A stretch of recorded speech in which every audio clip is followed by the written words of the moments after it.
प्रदेश भर में बिजली संकट से हाहाकार मचा हुआ है।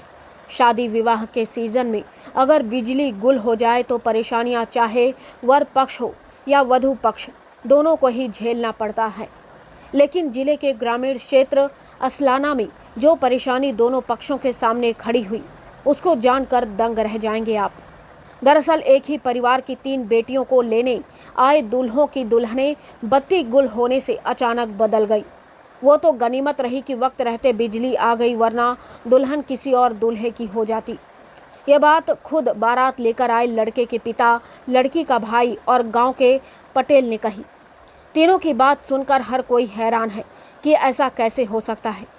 हालांकि इसका जवाब भी हमने लिया तो पता चला कि बेटियों ने एक जैसी ड्रेस पहन रखी थी। गांव में घूंघट प्रथा है तो कोई समझ ही नहीं पाया और पूजन के लिए बेटियों को इधर का उधर बैठा दिया। जैसे ही लाइट आई तो हर कोई इस दृश्य को देखकर दंग रह गया और बात अफवाह की तरह फैल गई कि दूल्हा दुल्हन बदल गए। लेकिन सच यही है कि दूल्हा दुल्हन सिर्फ पूजन के वक्त बदले, फेरे के वक्त लाइट आ गई और बेटियों को उन्हीं के दूल्हे के साथ खुशी खुशी विदा किया गया। दरअसल ये अनोखा कारनामा उज्जैन जिले के ग्रामीण क्षेत्र असलाना ग्राम पंचायत का है, जहां रहने वाले रमेश लाल की 3 बेटियां कोमल, निकिता, करिश्मा व बेटे गोविंद की शादी थी। कोमल को ग्राम खीरा खेड़ी के देवीलाल मेवाड़ा के पुत्र राहुल के साथ ब्याहा गया। निकिता को ग्राम दंगवाड़ा के रामेश्वर के पुत्र भोला से और करिश्मा को ग्राम दंगवाड़ा के बाबूलाल के पुत्र गणेश से 5 मई 2022 गुरुवार की रात को ब्याहा गया। लेकिन जब तीनों बेटियों की बारात असलाना गांव पहुंची तो वहां तीनों बेटियों ने परंपरा अनुसार घूंघट निकाल रखा था। एक जैसी तीनों तैयार हुई। जब पूजन प्रक्रिया शुरू हुई तो बत्ती गुल हो गई और तीनों में से 2 बेटियां पूजन के वक्त इधर की उधर बैठ गईं।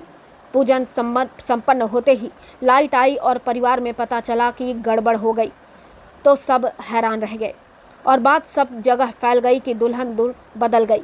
गनीमत रही कि उस वक्त तक दुल्हनों और दूल्हे के फेरे नहीं हुए थे। विवाह करवा रहे पंडित को जब पता चला तो उन्होंने फिर विधि विधान के साथ तीनों बेटियों को अपने अपने दूल्हे के साथ फेरे दिलवाए और परिवारजनों ने राजी खुशी अपनी तीनों बेटियों को सही दूल्हे के साथ विदा किया।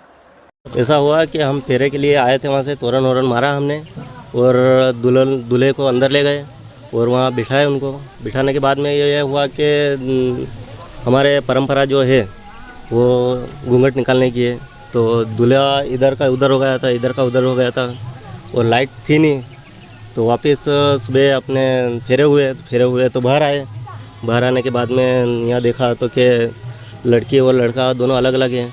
तो वापस फेरे वो पहले ही देख लिया था वैसे हमने कि फेरे नहीं हुए थे उनके, और फेरे तो सही साट ही हुए उनके। ऐसा कुछ भी नहीं है कि जो आपने हफ्ता खेला रखी है कि बोले कि फेरे इधर से उधर हो गए ने, लाड़ी चेंज हो गई ने, ऐसा कुछ भी नहीं हुआ था। नहीं, बाद में लाइट गई, उसके बाद क्या हुआ? फिर आप लोगों ने? नहीं, वो सुबह हमने देखा, जैसे तो रात में देख लिया था हमने कि दूल्हा दुल्हन वो तो रात में हो गए थे, ऐसे क्या आगे पीछे हो गए थे उनका। हाँ, वो चौरी में आने के बाद में उनको जहाँ थे वहीं बिठा दिए थे। तीनों की ड्रेस एक जैसी थी क्या दुल्हनों की? हाँ, तीनों की ड्रेस एक जैसी थी। इस कारण थोड़ा सा कंफ्यूजन। हाँ, इस कारण कंफ्यूजन हो गया। क्या नाम? आपका नाम? मेरा नाम शैलेंद्र जी पवार है। बारात तो जा आई थी हमारे। अच्छा। नाना के। हाँ, फिर क्या हुआ? दोनों बारात हाथ लगी आई थी। वो यहाँ कहीं अंधारा में कोई आमा बह गया और पाछा फेरा में देखा तो सही साथ। तो फिर बाद में सब सही साथ। हाँ, फिर हमारो पाछा समझो तो भी वही क्यों सब वही क्यों, हमें कोई लड़िया झगड़ा कहीं भी कोई नहीं। कई नाम है आपको? बाबूलाल। क्या लगो आप लड़की का? ससुर है लड़की। ससुर है ना। कहाँ से आई थी आपकी बारात? दंगवाड़ा से। दोनों बारात वहाँ से ही आई थी।